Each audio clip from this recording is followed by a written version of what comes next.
វិសុអូនបាទជំរាបសួរនិយាយនេះអូនមកដល់ពីហុងដាឆៃហ៊ីមែនចាអូខេដាក់តាមអនឡាញឬក៏មិនដាក់មកដល់កន្លែងតើបងមកដល់កន្លែងណាកាន់ឯកសារអីគេមិនដាក់ពេលហ្នឹងដូចតាញ់ញបានហើយហៅគ្រួសារហើយចុងស្លឹកប្រាក់ខែអូខេអូវិញផ្លេចសួរកន្លែងអ្នកធ្វើការដែរចាធ្វើការអីធ្វើការរោងចក្រនៅម្ដុំណានៅម្ដុំមួយភូមិរុង Winstar Su Winstar Su ចាអូខេអនឡាញធ្វើការនៅបានមួយឆ្នាំហើយបាន3ឆ្នាំហើយបង3ឆ្នាំហើយណាថ្ងៃមុនម្ដាយបានមកអនឡាញជីអីទៅប្រចាំជីជីឡានចាតែបានអត់តែឥឡូវជីម៉ូតូពេលព្រលឹមពេលល្ងាចឡើងជីឡានជីម៉ូតូពេលព្រឹកពេលល្ងាចឡើងជីឡានណាអូខេពេលដែលជីឡានតែបាន5ម៉ោងហើយថែមម៉ោង6រាល់ថ្ងៃតើបងថែមម៉ោង6រាល់ថ្ងៃឡានទលាយយើងទលាយដែរតើទលាយចាំមិនបានអូនស្មែចាប់ដាក់ពាក្យបងមុំទៅព្រោះលណាថាយកម៉ូតូទៅធ្វើការនៅភ្នំពេញឲ្យខ្ញុំក៏យកម៉ូតូធ្វើការនៅភ្នំពេញអូអញ្ចឹងបានន័យថាយើងត្រូវការឲ្យចំណូលបន្ថែមเนาะអូខេបងហើយពួកគាត់មានអីជិះអីចឹងមានតែលណាថាម៉ូតូនឹងវាខូចខូចហូតហ្នឹងលណាថាមួយខែខូចទៅពេលលក់ចោលហ្មងពេលដែលខូចម្ដងចំណាយអស់ប៉ុន្មានដែរធ្វើអស់ចិត្ត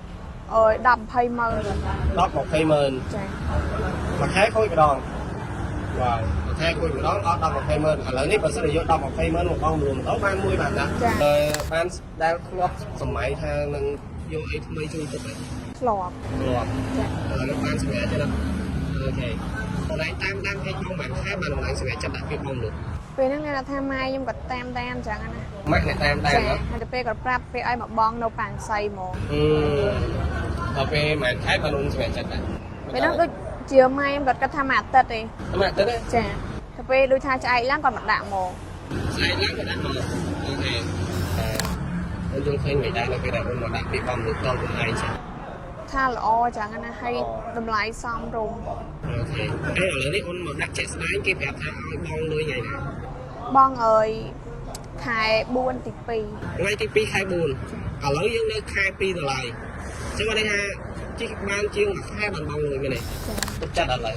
ទុកចិត្តពេញចិត្តហើយណាចាអូខេតម្លៃចេះចង់ថយបងចង់ឲ្យតែចែកលេខមួយតើអូនមានអីចែកលេខកាន់អ្នកធ្វើការនៅចាប់អូនមួយជាពិសេសតើធ្វើម៉េចបានបងលុយចង់បងមលក់ក៏បានឡើងចង់អត់មានលុយបងមលក់បានមិនមានលុយទិញដាច់បានចឹងចង់ទិញបានបងចាសេវាកម្មបងនោះមិនដើមឡើយយកឃើញទេសេវាកម្មសមរម្យហើយល្អអរគុណច្រើនហ្នឹងឯងអរគុណអូនដែលឲ្យបងសុភីណាហើយក៏ជូនបងអូនយកមកទៅសុខសប្បាយហ្នឹងឯងសម្រាប់